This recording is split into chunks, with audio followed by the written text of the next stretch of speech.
Hi, everyone. This is Anna Stone, and I'm your host for Engage Your Community Through Social Media. You're here because you're looking for ways for your agency to engage in social media, and we have two great speakers today to help you write compelling posts, tools that let anybody design professional-looking graphics, and they will also show you how to save time through a scheduling method. Although it is not required, it is recommended that you sign up, and this is a free account that you could set up on canva.com.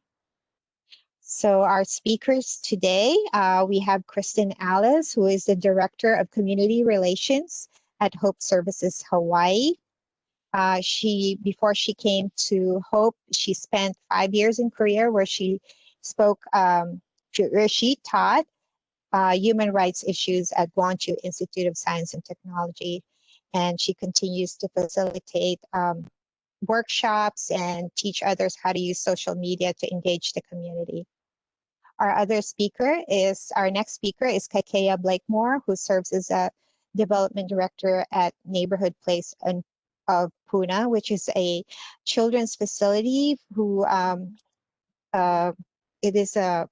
I can't see my slides. For child abuse and neglect prevention and family.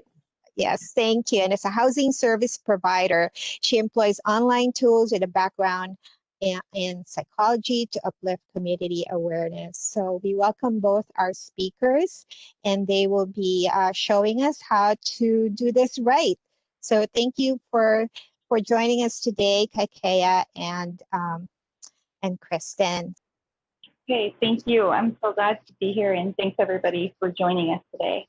So you're here, as Anna said, to learn about engaging your community through social media. So we're going to share some of what we've learned in this role.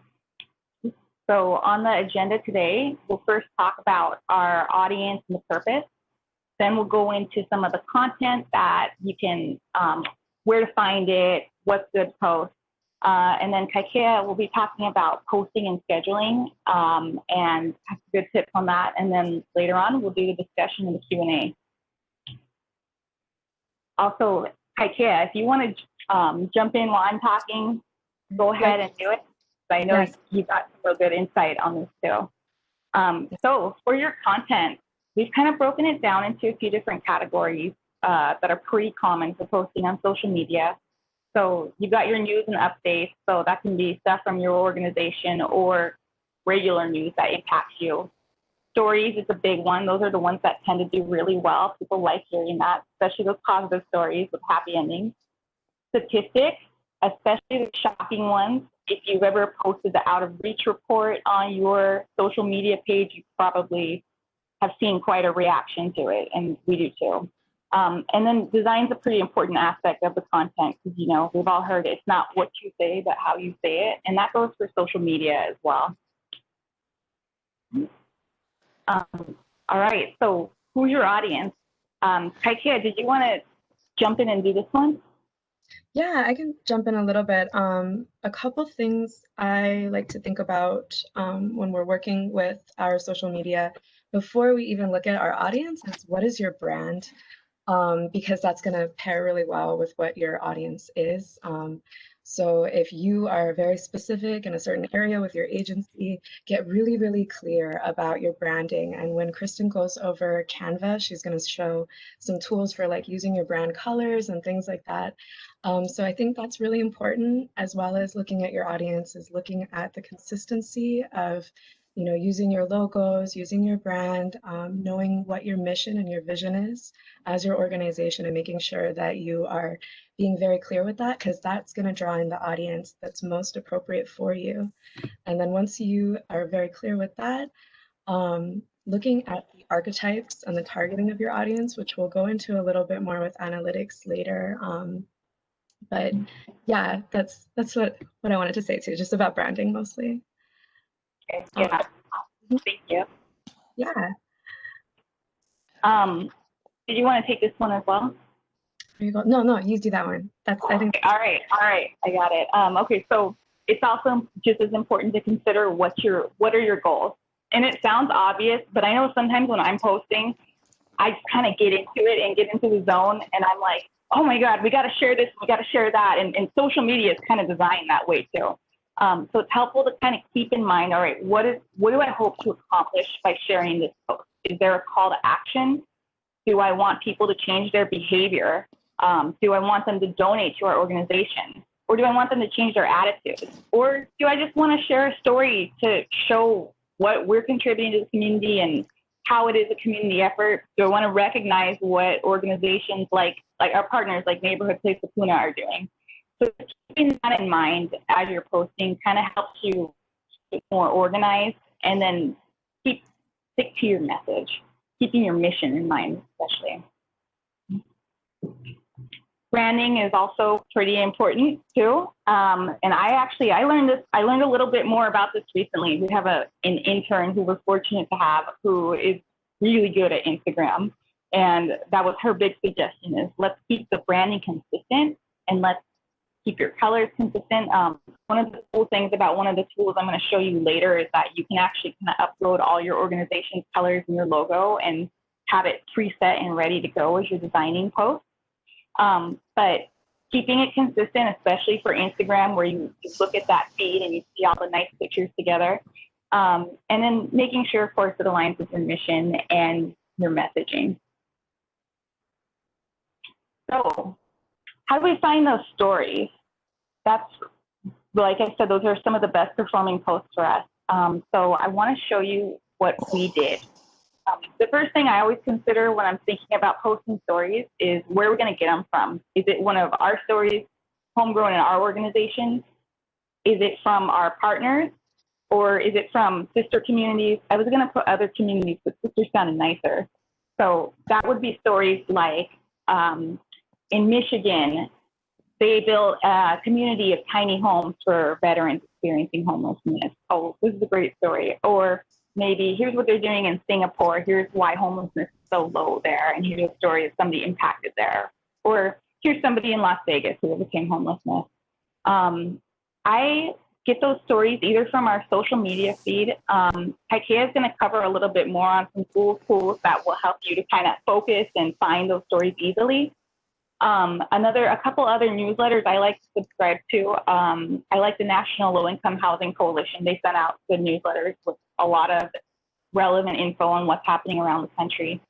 And there's also the Appeal, which is not totally housing focused, but a lot of it is criminal justice focused or health focused, which of course is related to the work we do. And what I like about that newsletter is, while it can sound kind of like doom and gloom at first, they always end on a positive note. It's really solutions focused.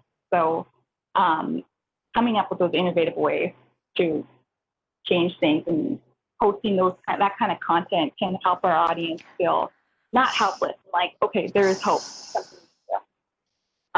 When it's our partner, so let's say that Kaikea has a great story about Haliiki, the first family assessment center in Puna that her organization runs. That's easy because all I have to do is go to her page and hit share and say something nice and tag them. Your organization, those are the most challenging and the most rewarding posts.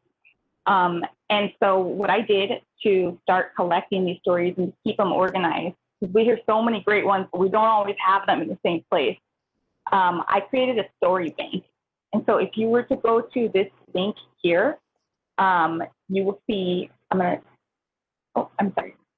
you will see a Google form embedded in our webpage. So you can go to that later and check it out. And it says, what's your name? What's your phone number? Share your story. And we ask people to share their stories related to homelessness or housing issues, whether it happened to them, whether it happened to someone they know, or whether they're just a community member, because we've all been impacted by homelessness and unaffordable housing. Do you mind if I jump in and just, I just wanted to, sometimes we take the most important things for granted, and I know we just like flew into stories, and I just want to emphasize there's so much psychology behind why storytelling is more impactful than, I'm pretty guilty of this. I like statistics, and you think stats are enough. And so reliance on your stories is really, really good. So if you do, like, definitely check out this story bank that they've created. It's really really excellent. And the best content that you're ever going to make is going to tell a story, and even just an image or a sentence often can be a story if you think about it in that arc. Yeah, that's it. Amen. Yeah, exactly. And with the story bank, the cool thing about using Google Forms is it just dumps all the responses into a spreadsheet, and then you get to look at them afterward and take your pick. I also have on there, can we share your story and can we share your name? So some people, you know, different answers from different people. Okay. So there's also stigmatization, right? Like, especially for housing and homelessness, as this topic specifically, getting those stories out and giving people an opportunity to be open with their experiences without hiding, right? Yeah, yeah. It's also good for people who don't want to speak on camera. We're lucky enough to have an awesome videographer on staff, but not everybody's comfortable speaking to the camera. So this is a way for the writers among our clients and our friends to share. So here's an actual story we got. I'll give you a minute to read it and then just think about how could we turn this into a social media post.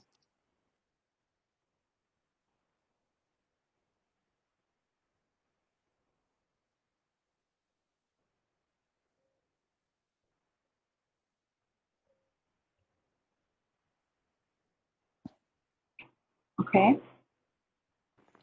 So I know it's not interactive yet, so I'll just show you what we did. But first, the way we did it is with this tool. This is probably my favorite website that I use for work, Canva.com. Basically, it's where I created this PDF that you're looking at right now, and it's a way to make graphic design accessible without learning InDesign or Photoshop or something like that. It's very intuitive and really easy and drag and drop. I have no graphic design background, and I picked it up pretty quickly. I can't.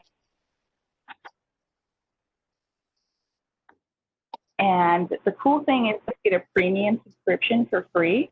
And so what you can do with that is you can make logos on there. You can the logo for the Hawaii Island Disaster Assistance Response and Recovery Team was created on there. And you can create all kinds of different graphics and download them with a transparent background if you have a premium subscription. So anyway, we'll send you this PDF afterward with the link so you can check it out.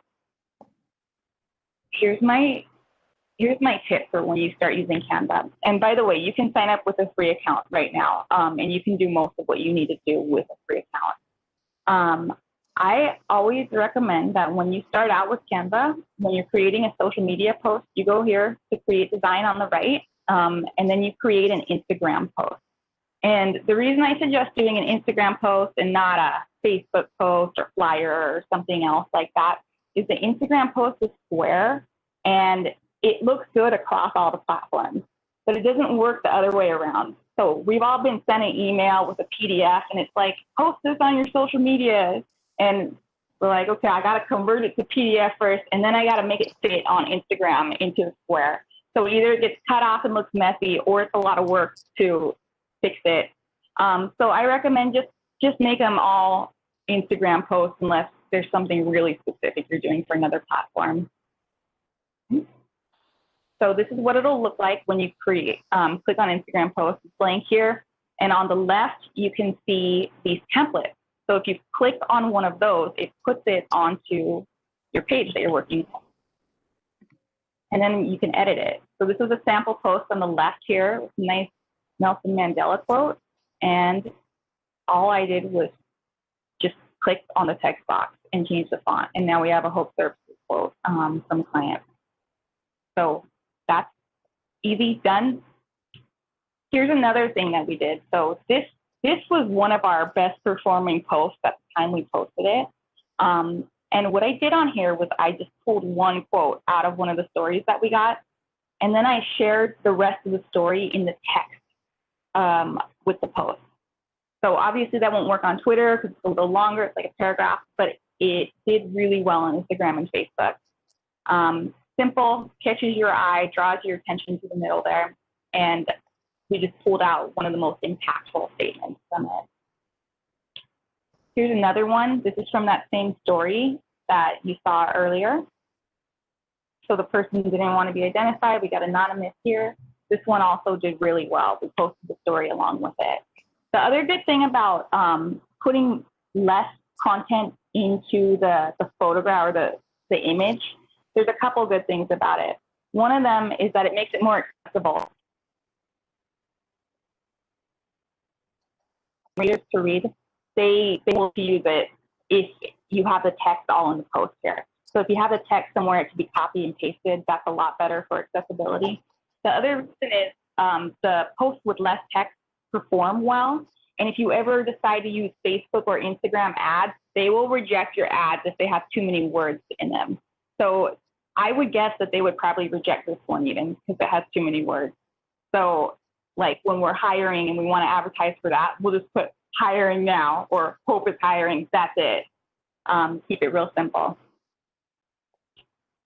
Okay. Here's another way that you can include statistics in your post. So we've seen the out of reach report, like I mentioned. There's a lot of stats in there. So we just pulled out one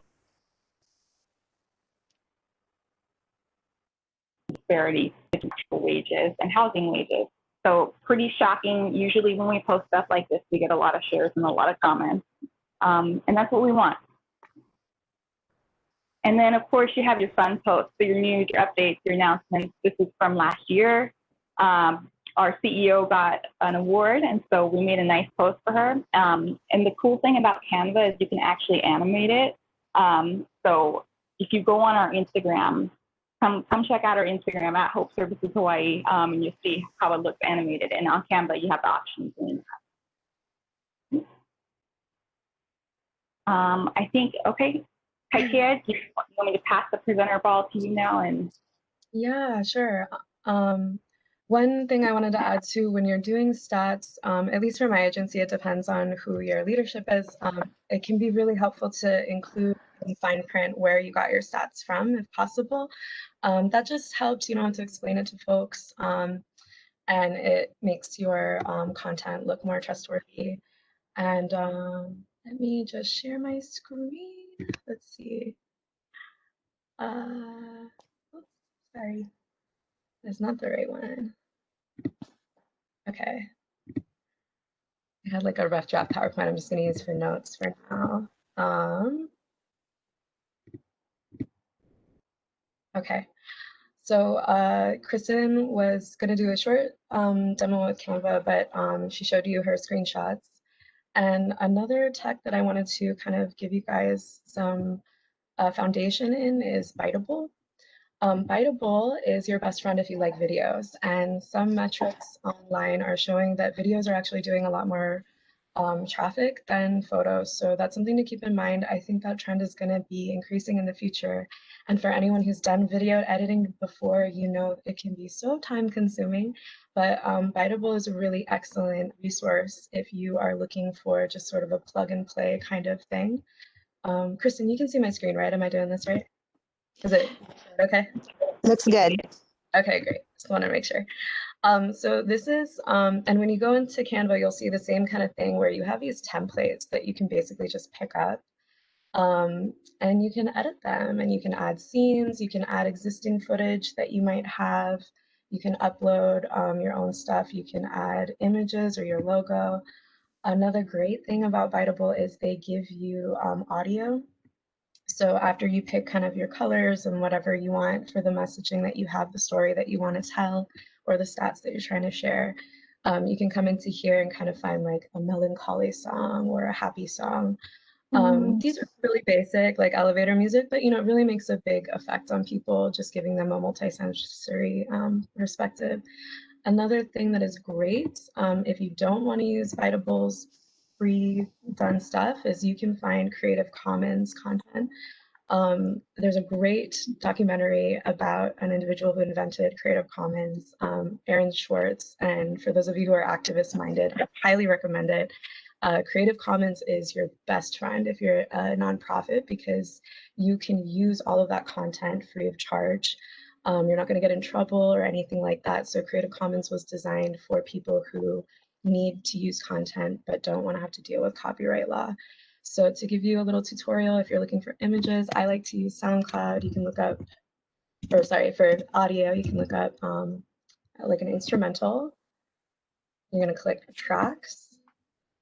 And then when you go down here, you're going to see the copyright button, and you're going to hit to modify or to use commercially.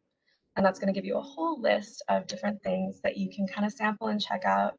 A lot of them you can download, or there are also plugins you can put on your browser to download things. If it says it's free, go for it. For images, same thing.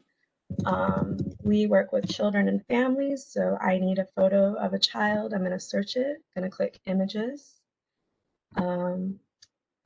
And then you're going to go to tools or settings, both will get you there, and you're going to hit Creative Commons licenses. Creative Commons is so cool, and if you're an artist who wants to get your work out there for free, definitely utilize this resource. I will say for like stock images of children, it's really hard to find like Native Hawaiian and Polynesian children, so let your photographer friends know. But we do our best, especially when we're trying to mind people's privacy. One thing that I think we didn't mention today is if you are working with children and families and clients, make sure that you have a model release form if you are going to use your internal work, just to make sure you're respecting people's privacy and things like that. Okay, so we went over copyright media, automated scheduling. Automated scheduling is like one of the most important things for any media manager, especially if you have multiple channels. We all know that one of the most difficult parts about social media marketing is that it just takes a lot of time, and it can become really, there's just too much going on in your feed that you're sharing, and it can become distracting. So automated scheduling allows you to manage your social media networks without being on social media 24/7. You can devote specific like focused block work time to that work, and then work on your other projects too. So optimal posting times are when your people are online. This is different for every platform, and this is going to be different for every agency depending on who your audience is. So even I saw some stats during COVID, post times have changed for when people are online, just because we're all at home and it's shifted the demographics of who's logging on. So be aware of that. In the same vein of that, if you post something, probably only 10% of your network's ever going to see it, because not everyone's logged on, and sometimes the algorithm won't share it everywhere. So feel free to recycle things from time to time. That'll also save you time. Consider your audience demographics on platforms. I like to use the example of Pinterest, even though we're not going over how to use that today. Pinterest has lots of women ages like 30 to 50. That's like their demographics. So if you had a program geared toward a specific demographic and you know that they tend to be on that platform, or it's a younger platform and you're trying to reach out to kids, do a little research and look into those worth the time. Cater your content to platforms. Like Christine said, make sure that you are using those square Instagram posts. That's really important. Making sure that things don't get clipped funny, or you're not putting like audio media on a channel that doesn't need that. For the most part, Facebook will accept audio, video, and image content the best, and that content always does well. Picking a scheduler. So we use things called scheduling software, and I'll show you some of the ones that we've used before and the ones that I like today. It's good to do your own research while we're giving you guys the ones we recommend. You might adopt using a different social media platform in the future where it makes sense to look for a new scheduler. So it's worth looking into that. A good scheduler usually costs money, especially if you want to do it long into the future, like a few months in advance. So keep that in mind, that you want to budget for that. It'll save you time and it's worth the investment. However, you can often get your nonprofit a discount if you let them know that you're a nonprofit or a not-for-profit. There's often free or discounted software available to you, like Canva is free for nonprofits. Okay, moving on. I'm going to jump into a couple demos for you guys. So these are the 5 that we're going to look at, and I'm just going to go through them really quick. If I go kind of fast, or there's a feature you're curious about, feel free to ask later in question and answer. You can also Google or go on YouTube and look up any of these or any platform that you're interested in, and 99.9% of the time you're going to find awesome tutorial content on YouTube as well. So let's look at some of these awesome tools. We looked at Biteable. That's awesome. This is one of the first ones I started using. This is Hootsuite, and this is one of the more popular ones that you'll see a lot. I'm not going to go into it too deep just because we've grown and we're using something else, but that doesn't mean this isn't a good option for you and your network. As you can see, you can add multiple networks. So this is our Twitter account, and this is our Facebook account. And if you wanted to add a post, you would create your post from over here. For all of these schedulers, generally, if it's a multi-platform scheduler, you can add the same post to the same platforms and send them all out at once. Generally, I don't recommend that unless you're launching a new program. This is because you want each account to look a little bit fresh and different from the other. A trick you can use would be using the same content, but randomizing the order that it comes in through your feed. This is just to make sure that people stay interested in all of your channels and are incentivized to follow you everywhere. So to give you guys an example of our page, this is us here. I wanted to note we were joking about not wanting to show people bad metrics, but this is actually a good teaching thing too. Don't freak out if you see metrics dip week to week.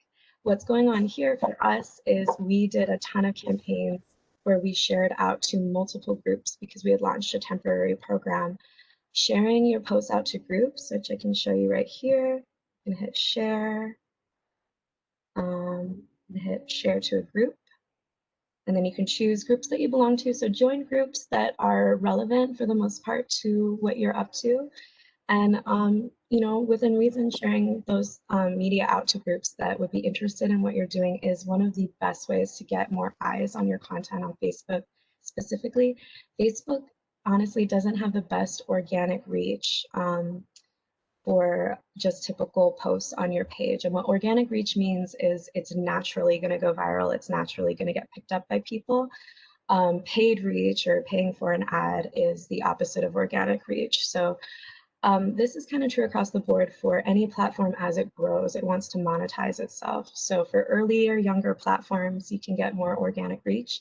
But for an older platform like Facebook or Twitter with a lot of people on it, that's, you know, highly profitable or whatever, they're going to want to charge you money most of the time to get your stuff out there. So don't feel bad if you post something and nobody sees it, because most of the time you're going to want to be sharing those out to groups, or you're also going to be wanting to explore ads and paid ads.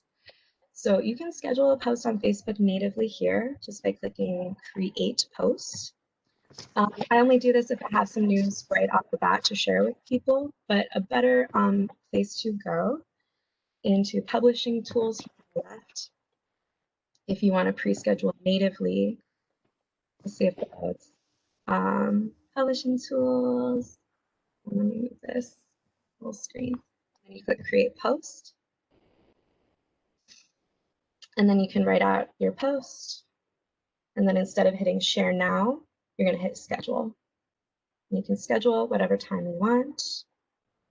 It's just a tutorial, so I'm not going to do it today. And then after you are done with that, you can see your content here in the scheduled post tab. This is helpful in terms of metrics because Facebook prefers native scheduling, but in the interest of time, it is better sometimes to use other scheduling tools. So here's another scheduling tool you can also utilize for Facebook. This one's called Action Sprout. Again, all of these links are in our PowerPoint, so you can access those later. But this is Action Sprout. Kristen actually shared this with me. I love it. It's really useful. You can select topics relevant to your agency. So we've got affordable housing, government, legislative advocacy. So let's look for an affordable housing post. Find one that's kind of okay for our agency. I've shared this before, but we'll just do it again for this. And it's going to tell you what your best posting times are. So you will just schedule your post, promote, oh, not promote, sorry, that's if you want to pay for stuff. And then you've got a post scheduled for that day. That's not going to show up in your Facebook scheduler, but it'll still be there. You can say hi to Mimi. And you can schedule these out to about a week and a half. So let's try one more, and I'll show you how far down the dates go. So about November 27th. And then I always put in my Google Calendar if I've scheduled out to that point when it's time to reload. new articles if I'm only using Action Sprout for scheduling. You can also look down at your optimal posting times at whether or not you've scheduled out for those days. Another thing to note, I think this software looks at your data for your existing network. So just like you can look up generic optimal posting times on Google, you're also going to be able to see what your best posting times for your personal network are. So those are two separate things and worth looking into from time to time. You can also run experiments. Say you want to have a more international audience, you might start posting at weirder times that people in Hawaii aren't awake, for example. I've heard of people getting international fans doing stuff like that, so worth thinking about. Okay, Postcon is another one that I love. This is my favorite, but we are Twitter users at MPP, so that's partly why, a big reason why. So if you have a Twitter account and you're trying to figure out how to fill up with lots of good content, definitely check out Postcon. Postcon also works for Facebook and for Instagram. For Instagram, you want to make sure that you have, like, if you're going to use a photo, make sure you're doing those square photos. I haven't honestly used Postcon for Instagram much, but I'll show you how this looks if you want to just do like 150 posts all at once. This is a spreadsheet layout that you can create for your both Twitter tweets or your Facebook posts. So you put your text here. If it's Twitter, make sure it's under 144 characters. It'll flag it if not. You don't actually have to put any of this year, month, day, hour, minute stuff, and I'll show you why later. You can leave it blank. And you can add an optional image URL or a link. So that's the example. We can send you a photo, a screenshot of that as well. Get out of there. And this is a sample spreadsheet that I use for our agency with our Twitter posts. It's not as pretty as the photo, but as you can see, I've left blank all of this. We go File, Download. You download it as a CSV. You can download that. Download that. Yeah, and then you just upload that CSV file, and it will populate all of this stuff. Now it says, oh, you have errors. We left the times and dates blank. You just schedule it automatically, they say, and you can apply that. So again, going back to times, like if you have an international audience, maybe you're going to post at weird times or make it all over. For Twitter, 5 posts a day is recommended. For Facebook and Instagram, only post once or twice per day. So that's a lot easier and good. You can just apply that, and it will create your dates and times for you. This one's an error because it was just a header, so you just delete that. You can also upload your images, or if you want to go back to your spreadsheet, you can add your image link URL here. Either one is fine. Sometimes I like to upload my images just so I can see what they're going to look like day to day. You save and schedule, and you're done. And that has saved us loads of time, and it allows you to also save content year to year. So if you have like a holiday campaign that you're going to do annually, you can save a lot of that in your spreadsheets and, you know, refresh and reuse them as time goes on. Is this the last one? Yeah, the last one we're going to talk about today is Later. Later is my best friend for Instagram. I especially love Later. I think just the interface is really nice to me, where you can upload all of your photos you want to use in your media. And it kind of, you can design your layout a little, like pretend that you're in your actual Instagram interface. If you purchase a Pro plan, which we don't have and I won't demo today, but if you do purchase one, you can also do stories, I think, and multiple image posts, which is great too. So as you can see, I've got stuff loaded up for Hawaii Housing Month all across here, and I need to add one for the end of the month. I'm going to pick this guy. You can upload it this way. But since I already have uploaded it, I'm going to pop it in here. Best times for us for Instagram are in the afternoon, but like I said, you might want to, you might want to experiment, because you might get new audience members if you post at different times. But in general, for Instagram, afternoon is a great time to post. I'm going to keep this simple, but another thing that makes Instagram posts really successful is if you want to write like a paragraph, those great long juicy stories you have. Instagram is one of the few platforms right now where if you have long content, written format stuff, it does really well there. So people like to read stories about what's going on. They like to have that big chunky meaty text in a lot of Instagram posts. So this isn't a good example for that, but you will see that on really successful Instagram channels. Instagram also tends to favor plain images over data and stats. I would take that with a grain of salt as a nonprofit agency because we work with data and stats so often anyway that I think it still is strong to keep that in your media. But do keep in mind, if you just have a simple photo like this beautiful girl right here, that's actually going to do super, super good on Instagram. So what is it?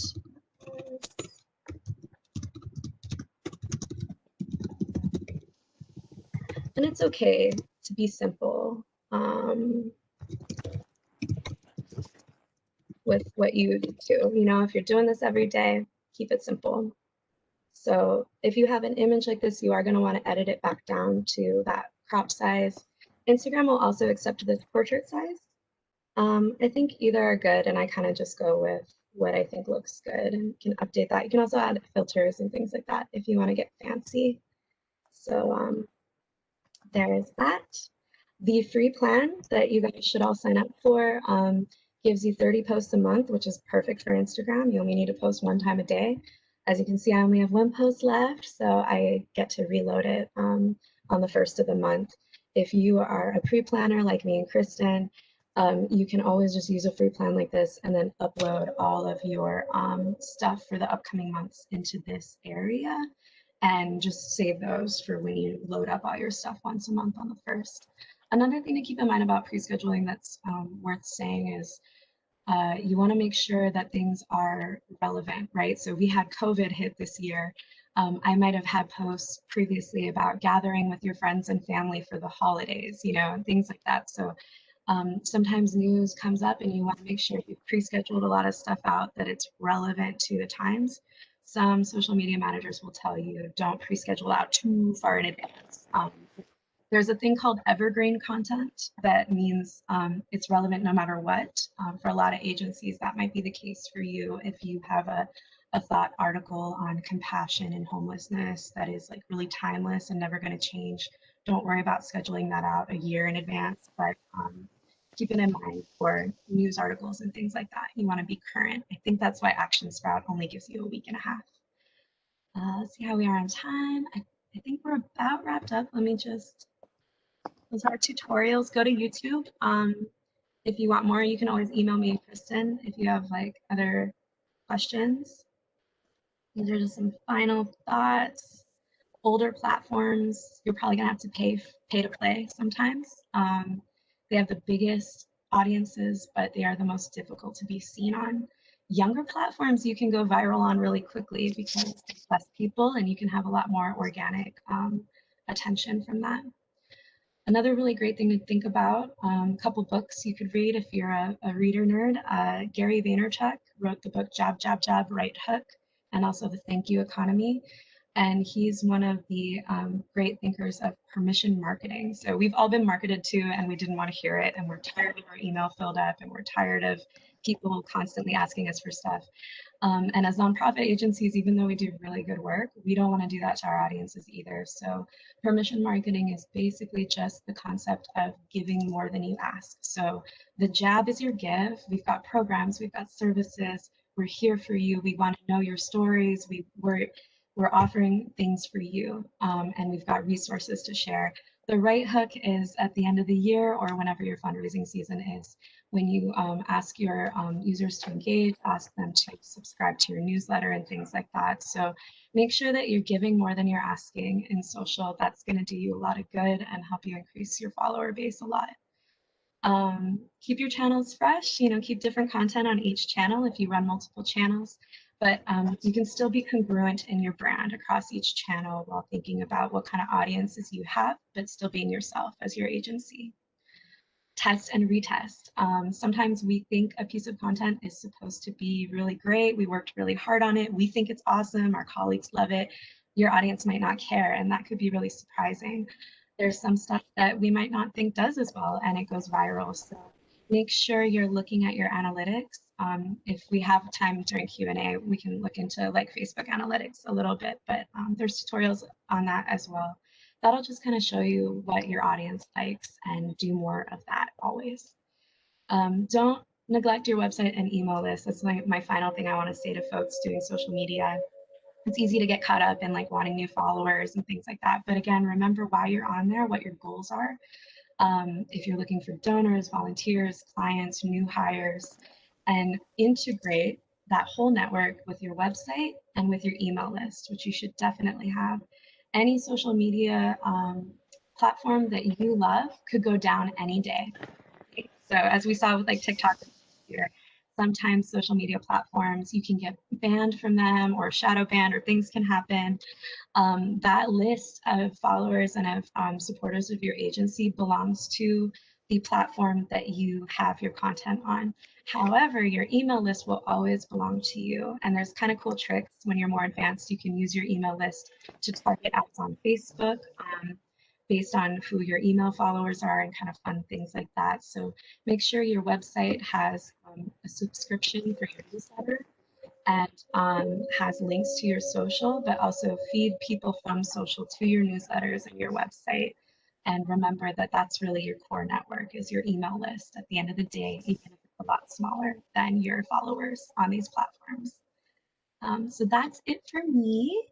And I know Kristen might have some final thoughts as well with hers. I can stop screen sharing if you guys let. That, we'll get into that. yeah, incredible information. I enjoyed listening to both of you.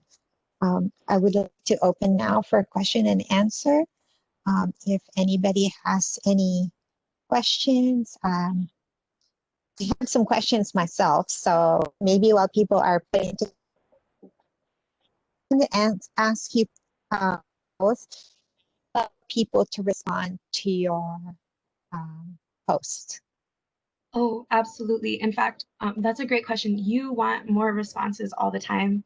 We call that engagement. So the more engaged somebody is, the better off you are. And it's a little controversial to say, but sometimes you'll get negative comments, especially if you're posting really difficult to read content or controversial issues, which nonprofits often deal with. So be sure that if people are commenting on your posts, always honor that, because they took time out to work with you, to talk to your agency, and that's valuable. So even if it's a negative comment, actually, especially if it's a negative comment, treat it with honor and respect, and treat that seriously, and engage those people with respect, and be grateful for those comments, because you want more of them, and you're going to get more if you respond in kind.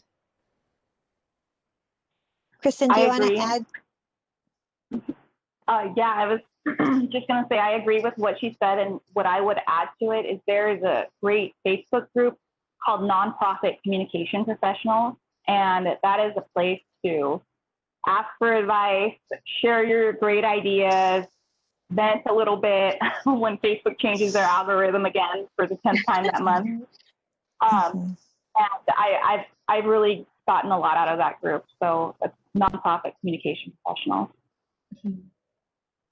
Okay, I'm opening that myself right now.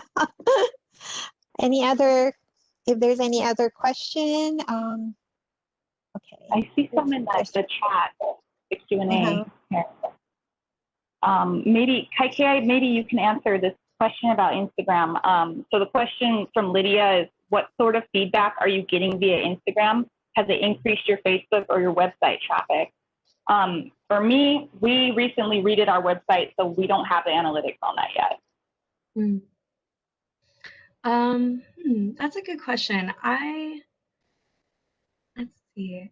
I think, so ROI with social is really hard. And that's something that a lot of social media marketers will tell you, because it's sort of like a slow exponential growth. And our Instagram is quite small, and Instagram is a small network. So you will have like 30 followers on Instagram that are crazy hardcore fans, and maybe like 600 followers on Facebook that are fairly disengaged sometimes. So it's a little bit hard to measure. And I think Instagram goes back to that same principle that it's a really small network. So the audience that you have there is they're weighted differently, I think. It does increase traffic to your website to use any social media platform if you're getting any traction at all. Something to think about with Instagram is like links don't do well there. I learned that the hard way. So don't put links in your posts. Don't put links on your stuff. I will put links to our direct website, like the short version of it, that I think someone would happily type out, knowing that that's a little risky. You'll often see people put on Instagram link in bio, and that's super, super useful because since you can't click links in Instagram posts, you always want to make sure that your agency website or the program you're promoting the most is linked in your bio.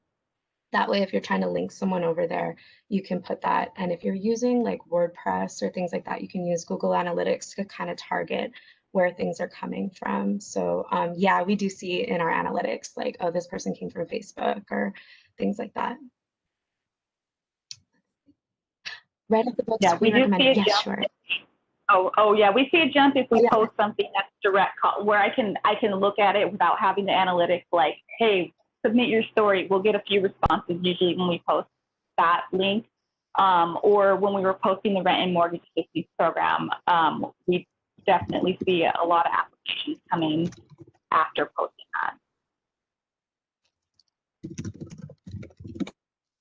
Okay. Let's see.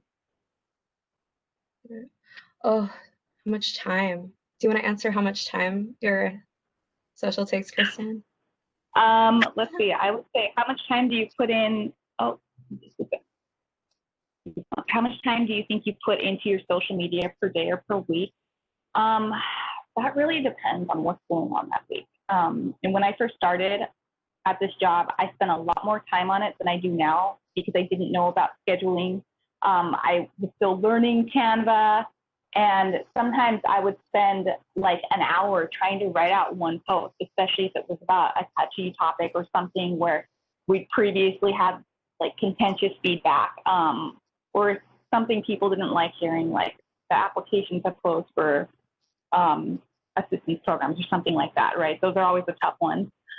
It's a lot faster now because I can reuse a lot of what I've used before, and I have the tools like Later, which Taitea showed me, and Action Sprout, where I can find relevant articles without getting sucked into the Facebook black hole.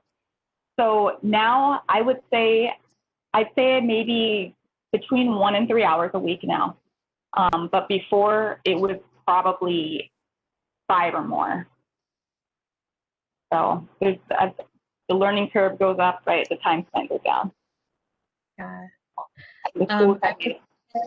For my position, it's more. I think I'm kind of like a research, like outreach person. So you could hire like 3 full-time people just to do your social media. I'm just gonna say that now.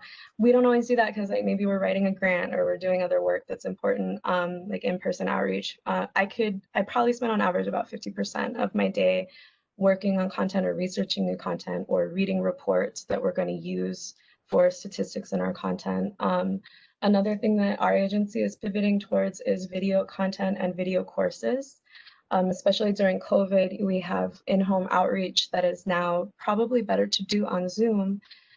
So a lot of the courses that our caseworkers teach, we're trying to look into moving some of that into a digital format, then it can scale and it can be more accessible to people.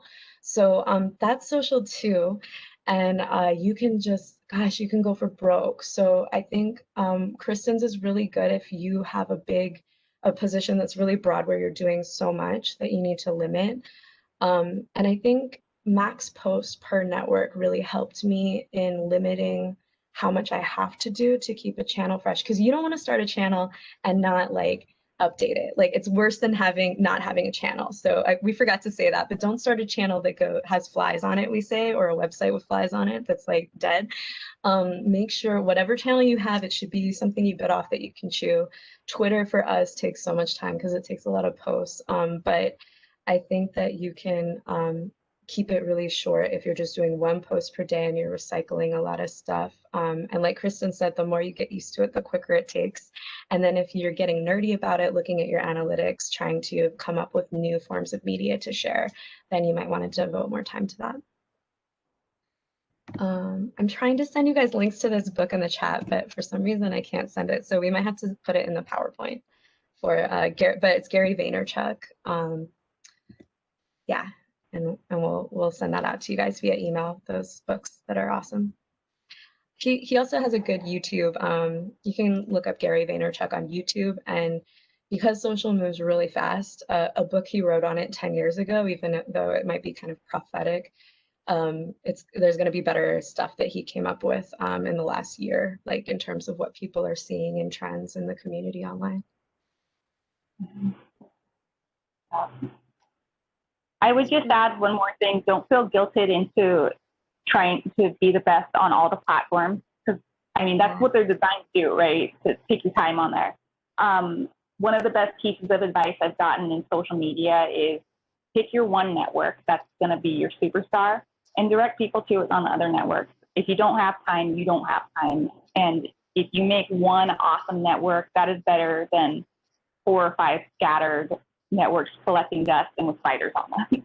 Yeah, really good advice. And Facebook and Instagram together are really cool because even though I say try not to share identical stuff, almost every scheduler will let you link both of them. So if you do have 2 channels and you're a little tight on time and you think your audiences are diverse, you can utilize those repeat tools as well. Okay. There have been a few questions about, having access to the PowerPoint or the recording or the slides. We will be giving access to all those content to our audience. And so in a little bit, I'm going to be posting the email address of our speakers so that you can even contact them even after this session.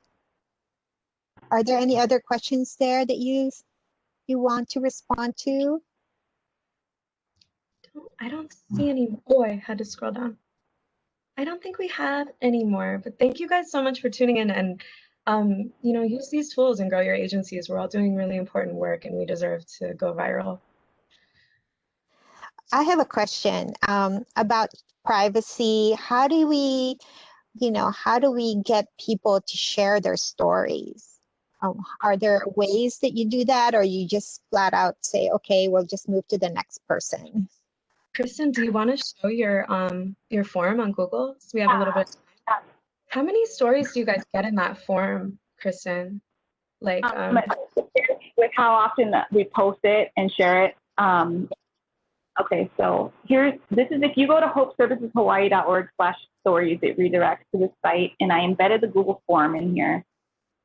So this is the kind of questions I ask on here. So has homelessness impacted you or someone you love? Share your stories. So you need their name, phone number, and email. And we ask them, this is another way, they might be interested in getting our impact reports on email. So then please share your story. So it's a long answer. They can write as much as they want on there.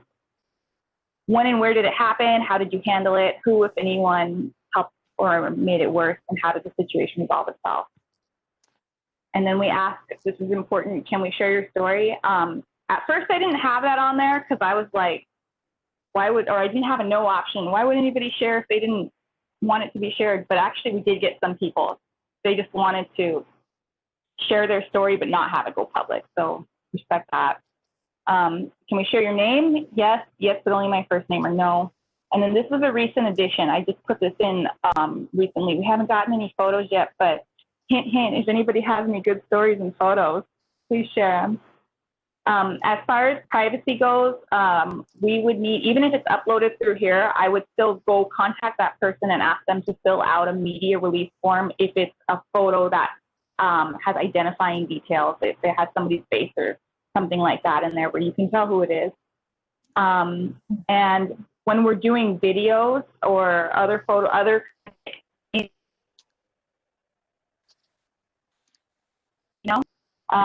we'll always have them fill out that media release form and keep that on file.